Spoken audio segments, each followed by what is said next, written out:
l'État du Sénégal, après une restriction des réseaux sociaux ce 1er juin, a infligé ce dimanche 4 juin une mesure restrictive inédite de la liberté d'expression à la population sénégalaise en suspendant Internet mobile et les réseaux sociaux. Nous voulons dire là et maintenant que nous condamnons de toute notre énergie cette mesure liberticide qui mène notre pays vers un recul démocratique certain. Les conséquences désastreuses de cette mesure sont d'une importance capitale. Aujourd'hui, nous avons pu le constater, les Sénégalais ne se connectent plus. Ils vivent connectés, notamment grâce à leur téléphone mobile. Ce que nous voulons, c'est que l'État puisse respecter le droit à l'information. Que ce soit des coupures des réseaux sociaux, que ce soit des coupures de signal d'une télévision, etc. L'État, en fait, le citoyen a droit à l'information.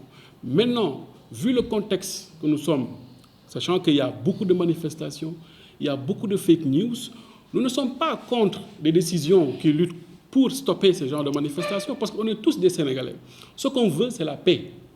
On veut que la paix revienne. Maintenant, dans cette paix-là, si l'État prend des décisions sans prendre en compte les gens qui sont aux alentours, ça veut dire que ça, c'est l'État qui a cette possibilité de faire ce qu'il a envie de faire. Mais nous, en tant qu'acteurs, nous avons notre droit également de dire à l'État, s'il vous plaît, ne coupez pas notre moyen de travail. Je lance un appel à l'État en lui disant que cette suspension des réseaux sociaux n'est pas la solution. Aujourd'hui, ils peuvent gérer et contenir ces messages avec d'autres solutions.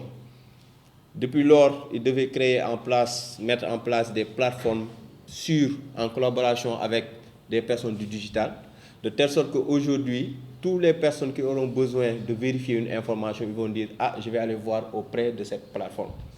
Suspendre l'Internet mobile et les réseaux sociaux, c'est suspendre leur vie tout simplement. Les élèves revisent leurs leçons avec Internet. Les pères et mères de famille payent l'eau et l'électricité avec leur mobile. Les commerçants gagnent leur vie et assurent la dépense quotidienne de leur famille grâce aux transactions financières de leurs clients sur le mobile.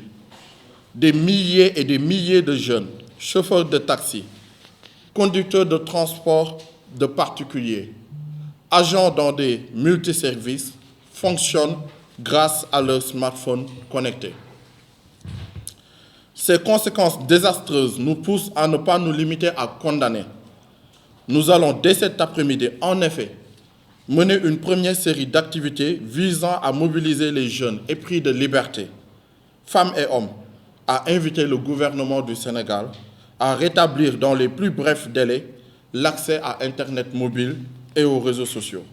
Parce qu'à l'heure actuelle, si on suspend, parce que le mot « couper » même, je n'aime pas l'utiliser, parce que l'État pourra vous dire qu'on n'a pas coupé Internet, on a juste suspendu.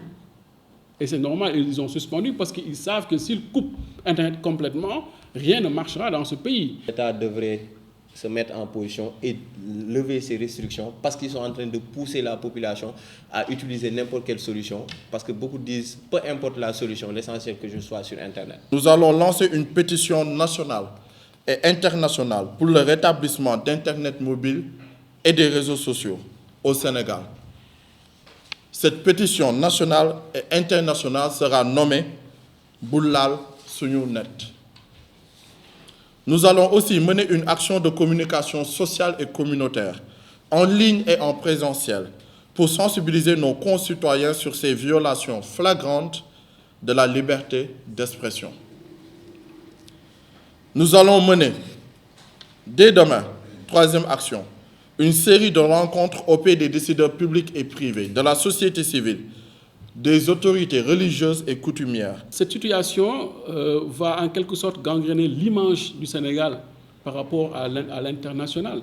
Mais on est juste là pour vraiment donner la main à l'État pour qu'on puisse travailler ensemble et trouver une solution et que cette restriction soit levée le plus tôt possible. La mise en place d'une autorité indépendante et autonome, chargée de superviser cette régulation, doit voir le jour.